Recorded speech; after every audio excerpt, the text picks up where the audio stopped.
A war appeared imminent. A first strike might take place at any time. I said to myself, if Cuba is in such an unfortunate war, we will disappear from the map.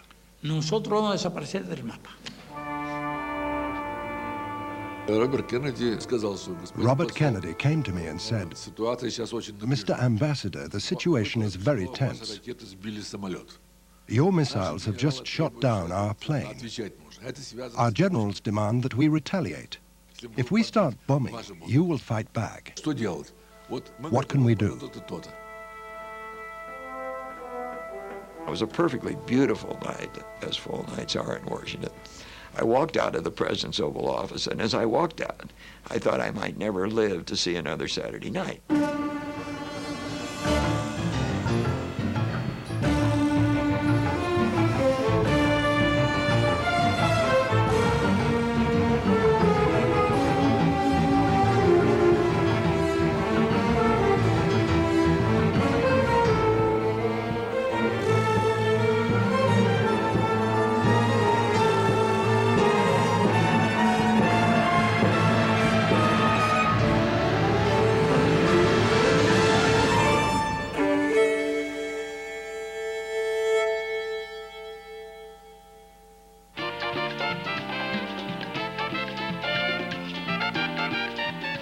Throughout the 1940s and 50s, the Caribbean island of Cuba had been America's playground.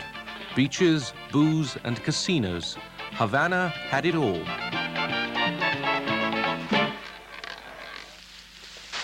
Cuba's land and industry were owned almost entirely by American corporations. We consider part of the United States practically, just a wonderful little country over there that was of no danger to anybody. As a matter of fact, was a rather important economic asset to the United States.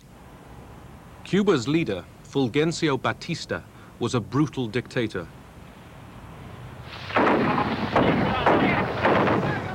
His people were turning against him. After years of guerrilla fighting in the mountains, a charismatic 33-year-old lawyer, Fidel Castro, entered Havana on the 8th of January 1959.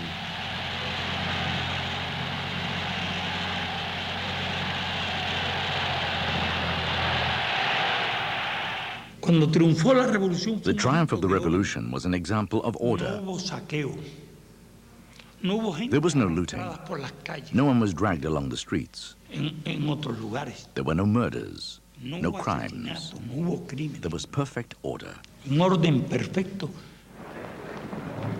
In this perfect order, over 500 members of the former regime were accused of crimes against the people, tried and executed.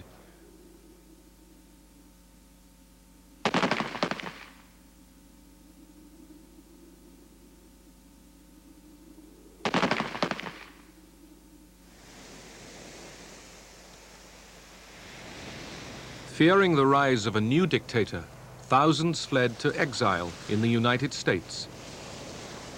But to most people, Castro was a hero. La revolución prometió empleo a la población. The revolution promised to provide jobs for the people. It promised honesty in the administration, which had never existed in Cuba. There were health programs which had never existed before. Education programs which had never existed before. Most important of all, Castro nationalized millions of acres of land held by American companies and gave it to the people.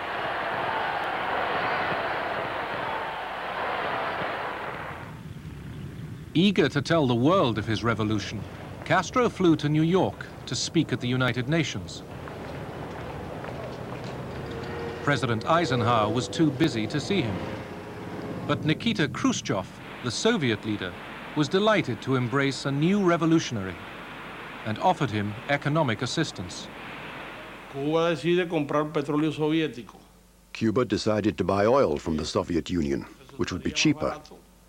The country could also get credit from the Soviet Union, who were willing to help us. but the American companies refused to refine the oil. With nowhere to refine the Soviet oil, Castro was faced with economic disaster. He sent in his militia and took over the foreign refineries in Cuba.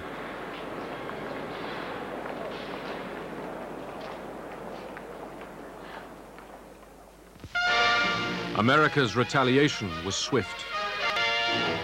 At his White House press conference, President Eisenhower announces that Cuba's assigned share of the United States sugar market has been cut by 95% in reply to what I call Fidel Castro's deliberate policy of hostility. As tension mounted, Castro nationalized a further $1 billion worth of American investments. An irate President Eisenhower declared a complete trade embargo and ordered the CIA to recruit Cuban exiles. They would be trained to destroy Castro's regime. Government agencies of the United States began training people to bomb Cuba and to burn the sugarcane fields. They used small planes with incendiary devices to set fire to the fields. It was very serious. This was the only wealth we had.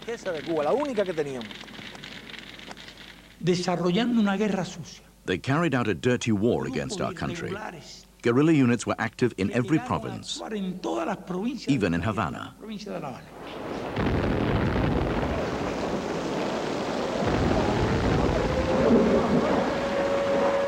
Over 100 people died when La Cubra, a freighter unloading arms and ammunition from Belgium, exploded in Havana harbor. CIA sabotage was suspected, but never proved. Castro turned to the Soviet Union for help. Perhaps he might have taken a different line had the Americans been more mild towards him than they actually were. The Cold War was in its full bloom, so whatever was unpleasant to the Americans was welcomed in this country, and vice versa, I would say.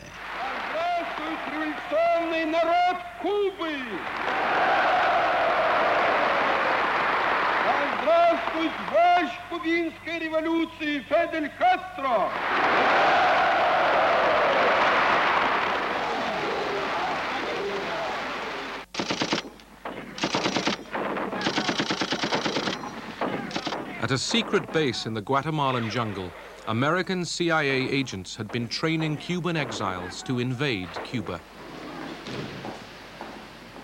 This, they thought, would be the impetus for the Cuban people to rise up and overthrow Castro. The plan was presented to the new president, John F. Kennedy. Kennedy felt that a plan that he had inherited, under which a band of Cuban exiles were to liberate their own country, was one he could hardly turn his back on. Surely the United States should help get rid of a communist dictatorship in our hemisphere. The CIA badly misled the new president, promising him an easy victory and an end to the Cuban problem. Kennedy agreed to the invasion, but demanded crucial changes to hide America's involvement. Just 3 days before the planned invasion, Kennedy denied any possibility of American intervention. There will not be, under any conditions, be an intervention in Cuba by United States Armed Forces. And this government will do everything it possibly can, and I think it can meet its responsibilities to make sure that there are no Americans involved in any actions inside Cuba. As Kennedy spoke, the invasion force was gathering. An advance wave of American bombers planned to destroy Castro's air force on the ground. The president, worried that this might reveal Washington's role, ordered the operation scaled down. On April the 15th, 1961, just 6 American bombers, disguised in the colors of the Cuban Air Force, took off from Nicaragua for a crucial attack on Cuban airfields.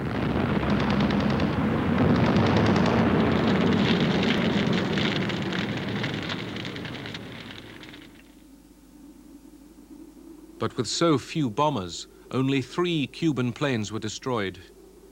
7 civilians were killed.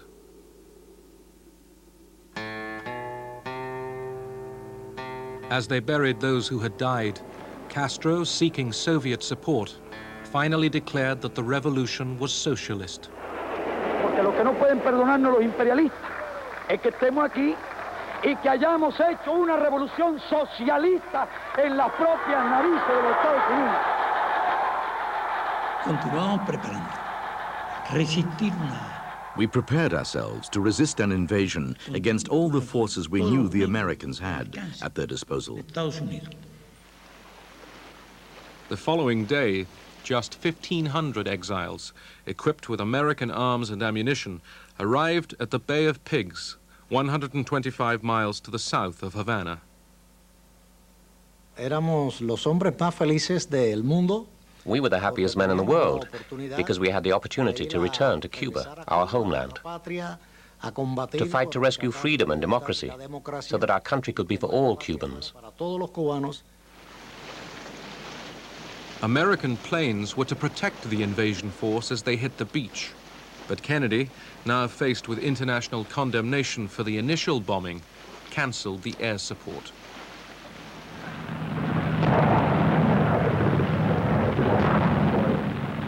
Castro's remaining air force quickly destroyed the ships carrying vital ammunition supplies.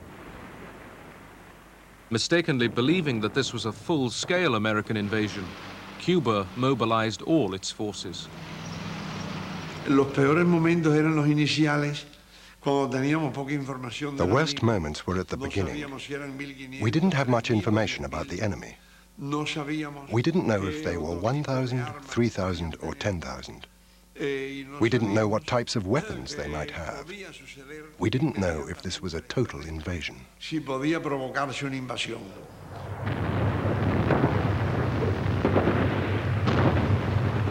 Without American air support or resupply, the invasion force was outnumbered and outgunned.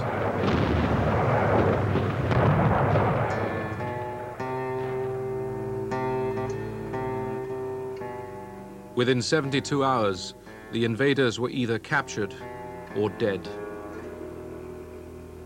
Yo no me di cuenta de que esta misión ya estaba resultando imposible. I did not realize that the mission was impossible until the last day, almost at the end.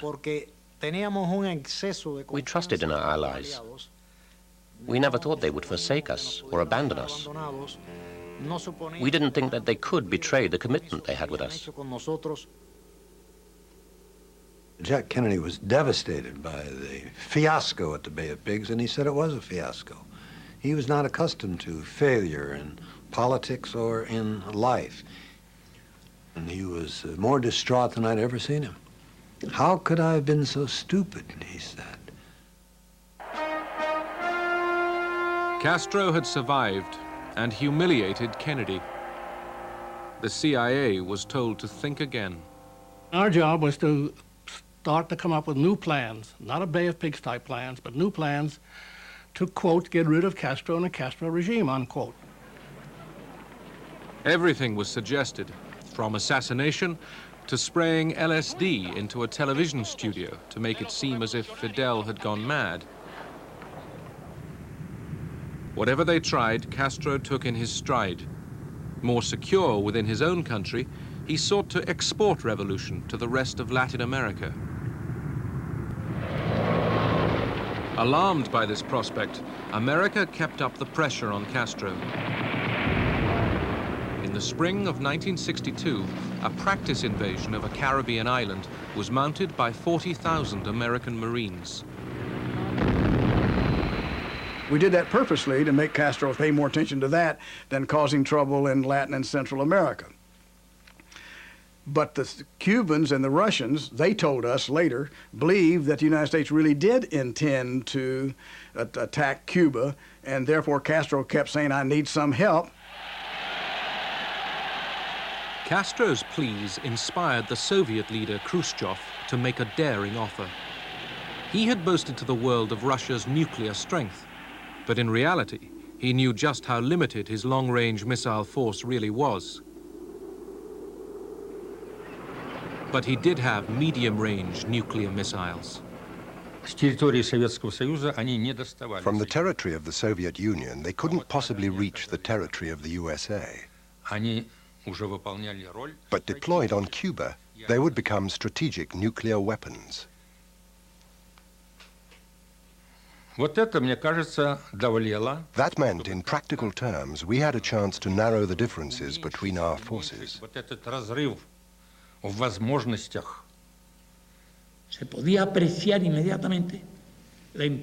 I immediately appreciated the strategic importance of the presence of those missiles in Cuba.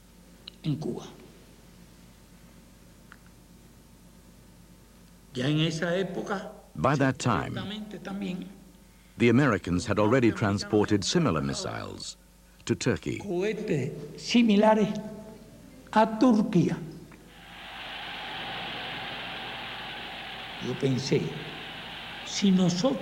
I thought, if we expected the Soviets to fight on our behalf, to run risks for us,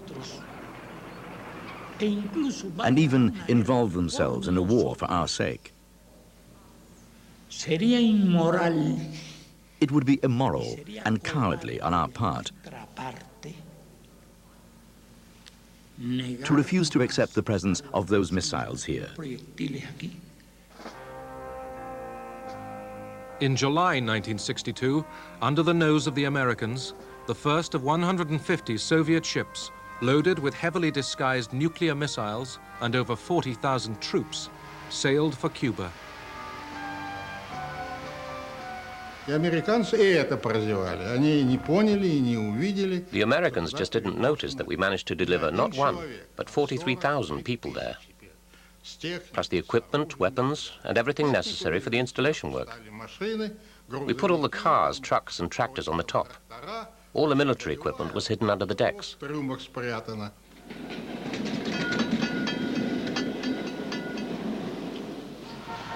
CIA agents in Cuba reported that Russian troops and missile trailers had been seen in the streets of Havana.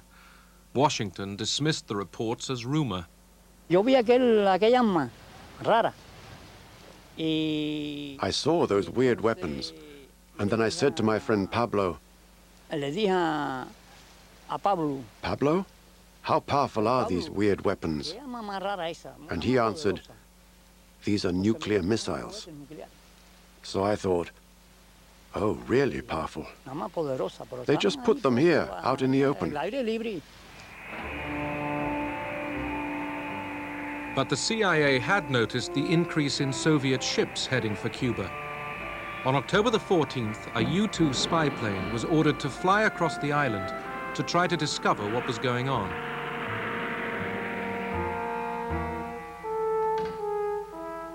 The next morning, the Photographic Interpretation Center in Washington started analyzing the pictures that the U-2 had taken.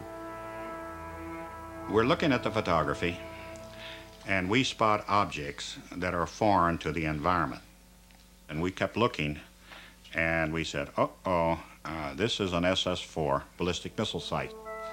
So working with the photo interpreters, we became convinced that this was it.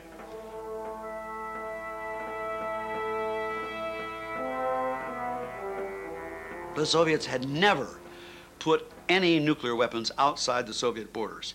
And we didn't think they'd do it, you know. Well, the truth of the matter is that it never dawned on us that they would take that kind of risk. At 8:45 a.m. on October the 16th, the CIA informed Kennedy that without any doubt there were Soviet missiles in Cuba. The president called his advisors to the White House. We didn't spend a great deal of time wondering why the Soviets were doing this, because why they had done it, for whatever reason they had done it in a surreptitious way, lying to the United States through a variety of messages and messengers that they were only putting defensive weapons into Cuba, and those weapons constituted a clear and present danger to our security. The missiles in Cuba made the Americans more vulnerable than ever before. The Russians were so close they could strike without warning. The first strike would have knocked out all the American air bases, bomber bases, all the American missile bases, and all American cities except Seattle, which was out of their range. But Washington, D.C., New York City, Dallas would have all gone under the hammer. We talked about the possibility of an airstrike, which was at one time or another almost everybody's first choice upon first thought, to knock out the missiles.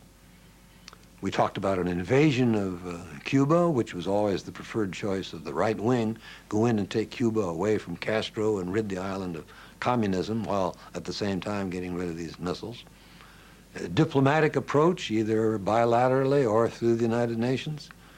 A blockade or quarantine, as it later came to be called. No decision was made at that first meeting, but if a vote had been taken there, airstrike was probably number one on everybody's list. Robert Kennedy, the president's brother and closest advisor, became concerned that if America's might was used without warning against a small island, world opinion would turn against them. Robert Kennedy, rightfully in my opinion, drew the analogy that it would be regarded by the world as a bombing of Cuba, of bases in Cuba, comparable to the bombing of Pearl Harbor by the Japanese in 1941.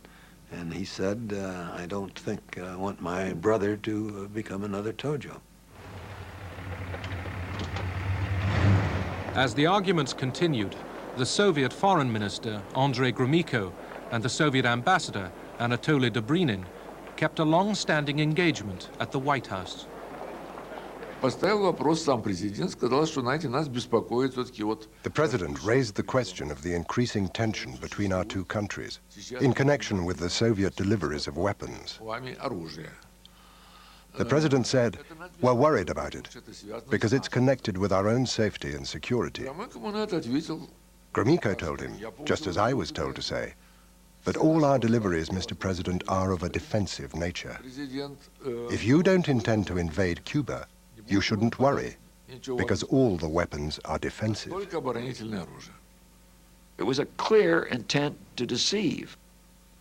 If the U.S. were not to respond to Soviet deception, how would this influence the attitude of our NATO allies? How would they view the U.S. guarantee of their security? And how would it influence the future behavior of the Soviet Union? If they got by with deception once, couldn't they do it again? For the next 2 days, Kennedy stayed away, keeping up with a congressional election campaign. In Washington, his advisors tried to come up with a solution. There were no good solutions. Every solution was full of holes and risks. It was the only time during my 3 years in the White House that I would wake up in the middle of the night agonizing over what was the right approach, what would work, what would not blow up the world. A conclusion was reached, not to bomb, but to blockade. The Navy would stop and search all ships heading for Cuba. They called it a quarantine.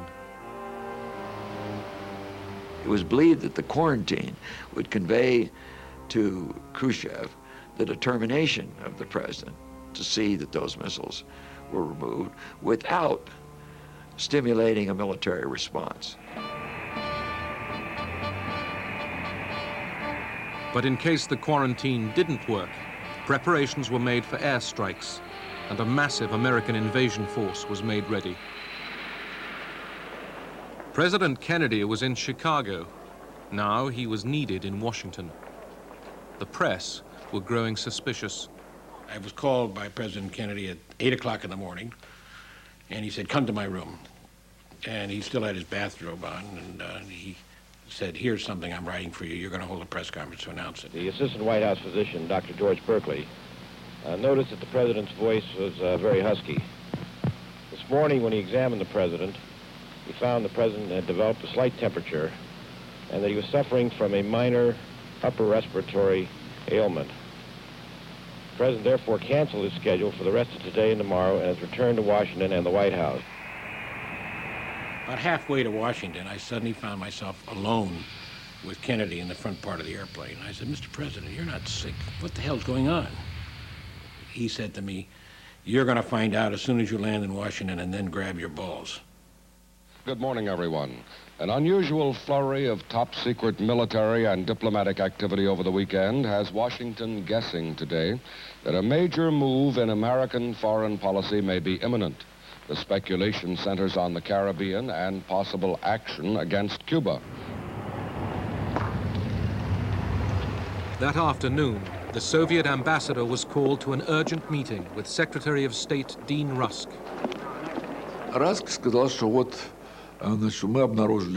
Rusk said, you are delivering missiles to Cuba.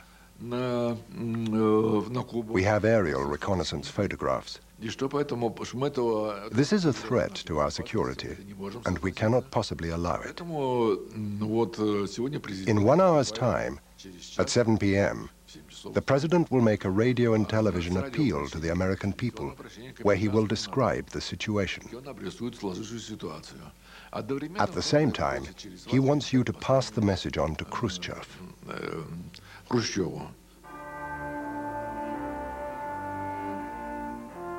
At 7 o'clock, Kennedy announced to the world for the first time the discovery of Soviet missiles in Cuba, and that a blockade was now in force. The purpose of these bases can be none other than to provide a nuclear strike capability against the Western Hemisphere. To halt this offensive buildup, a strict quarantine on all offensive military equipment under shipment to Cuba is being initiated. All ships of any kind bound for Cuba, from whatever nation or port, where they're found to contain cargoes of offensive weapons, be turned back. I call upon Chairman Khrushchev to halt and eliminate this clandestine, reckless, and provocative threat to world peace and to stable relations between our two nations. He has an opportunity now to move the world back from the abyss of destruction. The first response from Moscow came the next morning. Khrushchev was not going to back down. Kennedy spoke about quarantine, and that sounded as something not very precise, perhaps not a blockade as it actually was. So the first reactions were pretty tough from the Soviet side. Denouncing the United States arms quarantine against Cuba as a step toward world thermonuclear war, the Soviet Union today ordered its armed forces into a state of combat readiness, and forces of the Warsaw Pact, the communist counterpart of the North Atlantic Treaty Organization, immediately followed suit. As the superpowers prepared for conflict, Cuba announced a combat alarm. Over 250,000 people stood by to repel an American invasion. We felt the danger. This was war. The country could be invaded at any time by the Americans. If they invaded our country, I was convinced it would create the grave risk of the U.S. taking the second step of carrying out a nuclear airstrike against the Soviet Union.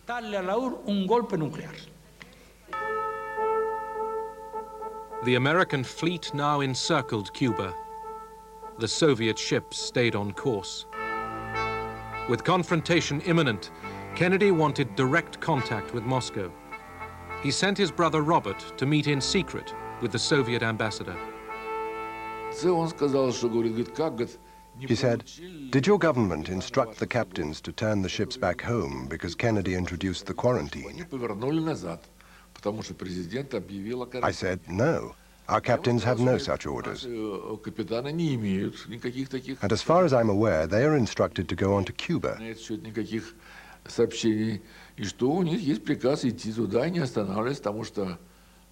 According to international law, you have no right to stop our ships in the open sea. You cannot draw an imaginary line which cannot be crossed. It is against the law. He replied, "Well then, I don't know where we are heading." The Pentagon says the United States is ready to sink every communist bloc ship headed for Cuba which refuses to stop and be searched under the blockade. Further, force will be used if necessary to stop and search any ship of any nation bound for Cuba. I think that was the moment that really was the heart stopper.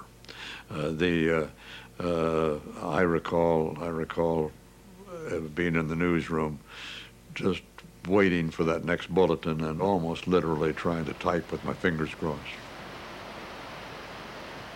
Let's check over at the Pentagon with Charles von Fremd on that. Chuck, is there any late information about the position of those Soviet ships or what might be happening to them? Walter, we haven't heard a word for several hours now as to when the confrontation between U.S. vessels and the Soviet ships will come about. Nerves were being stretched to breaking point. People tried to prepare for a possible nuclear holocaust. A wave of panic buying swept across America. We have a utility room where the furnaces are, and we wondered whether we could make that into a bomb shelter of some form. We were learning for the first time the time that we would have after the explosion before the fumes, the killing fumes, killing heat and so forth would reach us. The Soviet leaders had tried to keep the crisis from their people, but the news was getting out.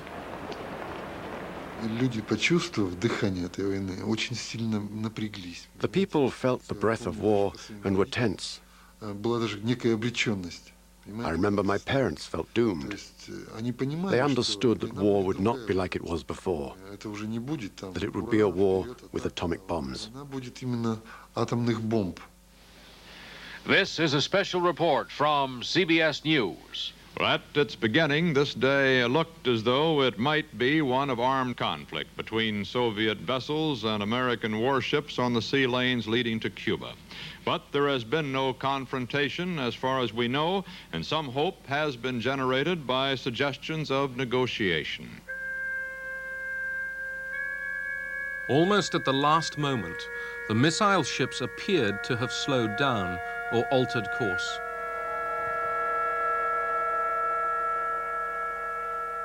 That evening, as Kennedy dined with friends at the White House, a toast was proposed to celebrate. Kennedy declined. The game, he said, was hardly over. At 9:24 p.m., the State Department received a letter from Khrushchev for the president. Khrushchev rejected all of Kennedy's demands. The missiles already in Cuba were being prepared for action.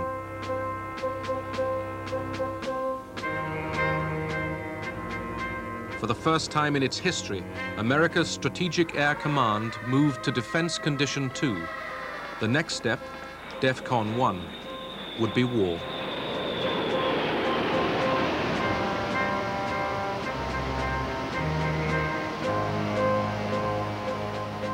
Just after dawn on the morning of the 25th, Kennedy ordered the interception of the Bucharest, a ship carrying Soviet oil. He knew there was no possibility of an oil tanker carrying missiles, but it was a signal to Khrushchev that he was deadly serious.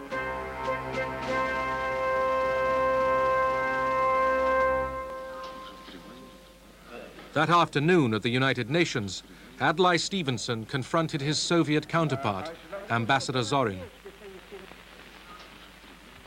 All right, sir. Let me ask you one simple question.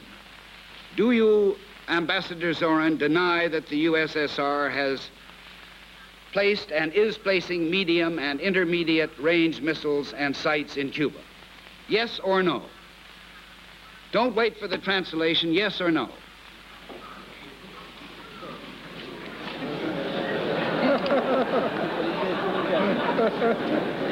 Я не нахожусь в американском суде. I am not in an American courtroom, sir, and therefore I do not wish to answer a question that is put to me in the fashion in which a prosecutor does. In due course, sir, you will have your reply. You're in a court of world opinion right now, and you can answer yes or no. You have denied that they exist. I want to know if I've understood you correctly. As the Soviet ambassador prevaricated, the U-2 photographs were brought into the meeting for the world to see. With work continuing on the missile sites in Cuba, the buildup of U.S. invasion forces in Florida increased. The Americans prepared for conventional combat. They were unaware that the Soviet forces were equipped with short-range tactical missiles tipped with atomic warheads, ready to annihilate any invader. If they'd started an invasion using the Marines or the airborne forces, the losses would have been enormous. We would have fought to the last soldier, the last bullet. There was nowhere to retreat to. On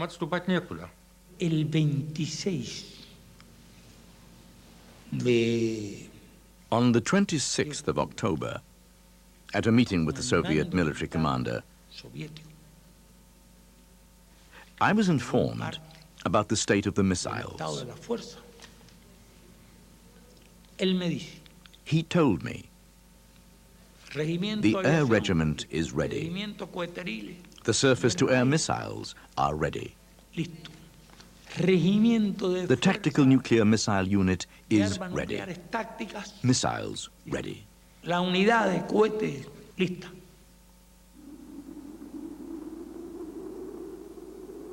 On October the 26th, with tension increasing, Kennedy received a telegram from Khrushchev. The most important paragraph in it is, Mr. President, Mr. Kennedy, you and I are like two men pulling on a rope with a knot in the middle. The harder we pull, the tighter the knot until it will have to be cut with a sword. Why don't we both let up the pressure and maybe we can untie the knot?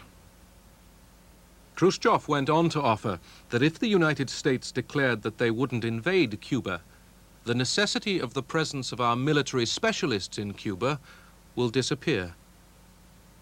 At last, it looked as if cooler heads were prevailing. The next morning, everything changed. Khrushchev tried to push for a better deal. He demanded a trade, his missiles in Cuba for U.S. missiles in Turkey. Khrushchev thought that if the withdrawal from Turkey could be incorporated in a general agreement between the two sides, that would look very good for the Soviet Union. Much even better than a simple decision by the United States not to attack Cuba. President Kennedy was prepared to take the American missiles out of Turkey. But they were part of America's contribution to NATO, and he could offer Khrushchev no promises. As Kennedy considered the options, he received news that the crisis had escalated again. In continued American reconnaissance, a U-2 spy plane overflew a Soviet anti-aircraft site in the east of Cuba. This time, the Soviet commander gave the order to launch a surface-to-air missile against it. The division commander, Lieutenant Colonel Gerchikov, was given the order to liquidate the target.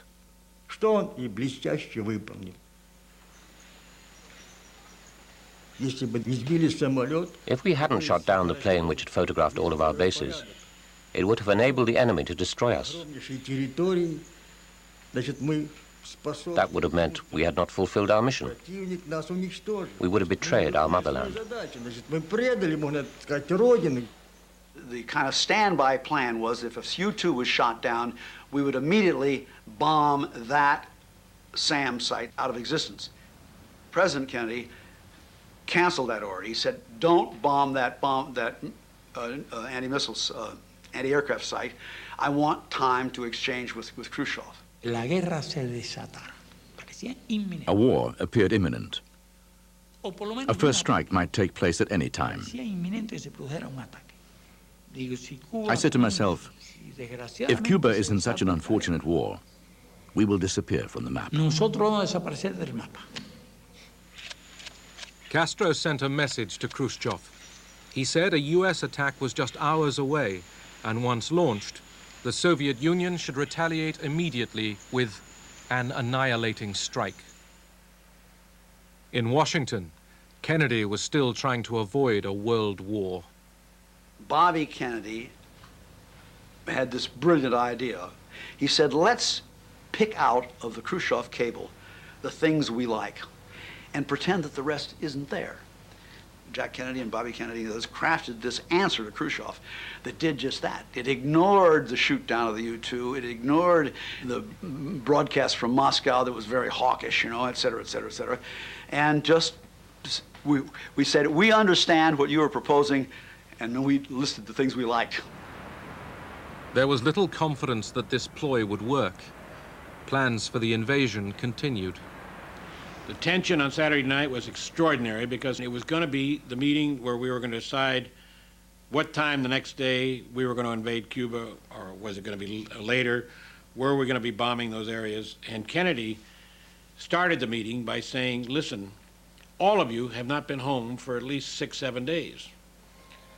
I want all of you to go home tonight, come back tomorrow morning, Sunday morning, and we'll make the decision Sunday morning.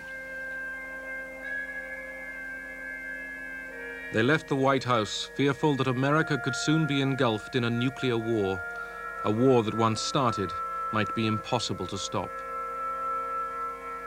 It was a perfectly beautiful night, as fall nights are in Washington. I walked out of the President's Oval Office, and as I walked out, I thought I might never live to see another Saturday night. Kennedy sent his brother to another meeting with the Soviet ambassador.